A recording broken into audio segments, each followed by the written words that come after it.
ముందుగా అందరికీ పరాభవ నామ సంవత్సర శుభాకాంక్షలు. ఈ తెలుగు కొత్త సంవత్సరంలోనైనా మీ కష్టాలు తీరాలనని, మీరు కష్టపడిన దానికి ఫలితం ఉండాలని కోరుకుంటా మన లీడర్లు ఏం మాట్లాడినరు, ఏం కోరుకున్నారనేది ఒకసారి చూద్దాం పాండ్రి. ఈ రోజు మీ అందరికీ ఉగాది పండుగ సందర్భంగా శుభాకాంక్షలు. ఇప్పుడే నాగపడి శర్మ గారు మాట్లాడారు. పరాభవ నామ సంవత్సరం అన్ని విధాలా బాగుంటుందని వారు చెప్పడం జరిగింది. ఇది వాస్తవం కావాలని మరొకసారి మనస్ఫూర్తిగా కోరుకుంటున్నా.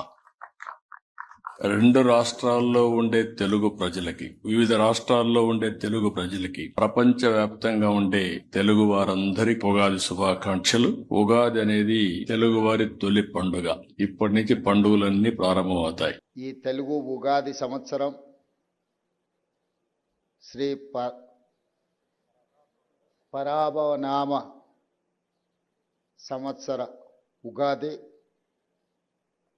ప్రజలకు పాడి పంటలతో సుఖశాంతులతో తెలంగాణ రాష్ట్రం సుభిక్షంగా వర్ధిల్లుతుందని వారు ఆశీర్వదించినందుకు తెలంగాణ రాష్ట్ర ప్రజల తరఫున వారికి మనస్ఫూర్తిగా కృతజ్ఞతలు, ధన్యవాదాలు తెలియజేస్తున్నా.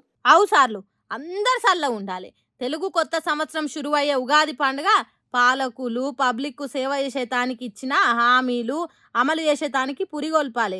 రెండు తెలుగు రాష్ట్రాలను చూస్తే దేశానికి కడుపు నిండినంత బరాబరుగా అవ్వాలి. అందుకోసం మీరు కూడా మంచి మంచి నిర్ణయాలు తీసుకోవాలి. పబ్లిక్ ను తక్లీఫ్ అయ్యేటట్టు, కన్నీళ్లు గార్చేటట్టు, శాపనార్థాలు పెట్టే పనులు అధికారంలో ఉన్నోళ్ళు కూడా చేయకుంటే రాష్ట్రం మంచిగా ముంగటికి పోతుంది.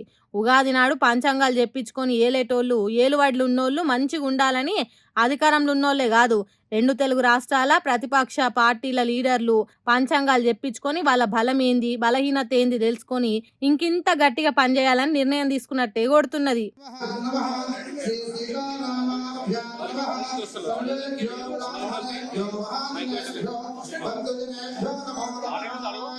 మాం మత్వా క్షమస్వ పరమేశ్వర పరమేశ్వరి జనార్దన మమ. ఎట్లాగో ఈ ఏడాదిలోనే ఎన్నికలేం లేవు కాబట్టి సర్కార్ల మీద జనానికి కోపం వచ్చేటట్టు, ఇచ్చిన హామీలు నిలబెట్టుకోలేదని పబ్లిక్ తిట్టేటట్టు వ్యతిరేకత అనేది రోజు రోజుకు పెరగాలని కోరుకున్నారు కావచ్చు. సరే, ఎవరేం కోరుకున్నా ఏం చేసినా ఈ కొత్త ఏడాదిలా ఎసోంటి తక్లీబులు జరగొద్దని, అందరూ సుఖ సంతోషాలతోని బతకాలని, కొట్లాటలు కోపతాపాలు ఉండొద్దని, ప్రశాంతంగా రెండు తెలుగు రాష్ట్రాలు అభివృద్ధిలో దూసుకుపోవాలని కోరుకుందాం. ఏమంటారు?